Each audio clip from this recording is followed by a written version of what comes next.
ভাইফোঁটা বা ভ্রাতৃদ্বিতীয়া এক পবিত্র ভালোবাসার উৎসব। ভাই বোনের সম্পর্কের বন্ধনে আবদ্ধ এই দিনটি শুধু রক্তের নয়, আবেগেরও এক গভীর প্রকাশ।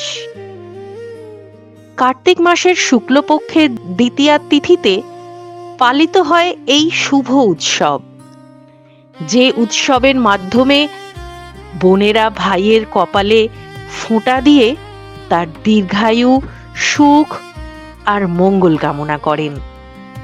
আর ভাই প্রতিজ্ঞা করেন সারা জীবন বোনকে রক্ষা করবেন।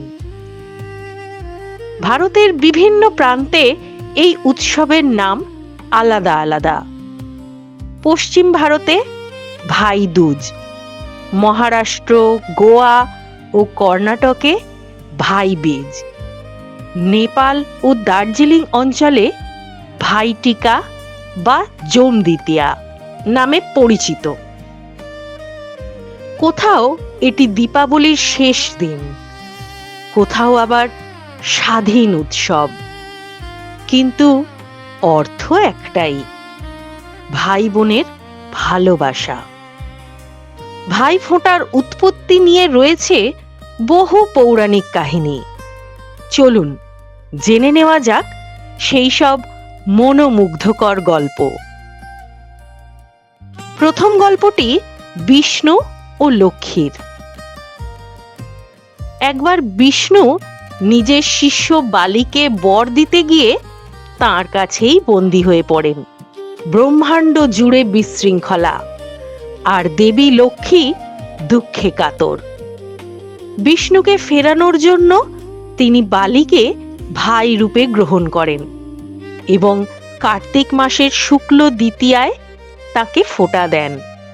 উপহার হিসেবে ভাইয়ের কাছ থেকে ফেরত চান স্বামী নারায়ণকে।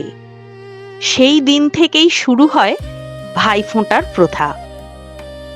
দ্বিতীয় গল্পটি কৃষ্ণ ও সুভদ্রার। কার্তিক মাসের কৃষ্ণপক্ষের চতুর্দশীতে কৃষ্ণ নরকাসুরকে বধ করেন।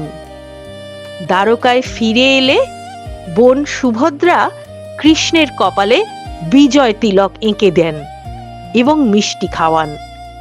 সেই থেকেই শুরু হয় ভাইফোঁটার ঐতিহ্য।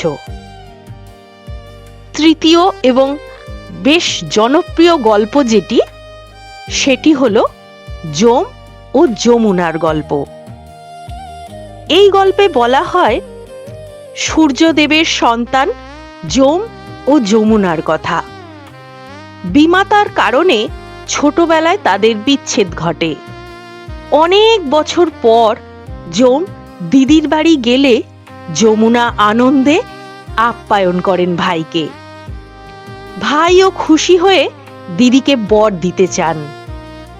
যমুনা বলেন এই দিনটি যেন প্রতি বছর ভাই বোনের মিলনের প্রতীক হয়ে থাকে। সেই দিন থেকেই পালিত হচ্ছে ভ্রাতৃদ্বিতীয়া।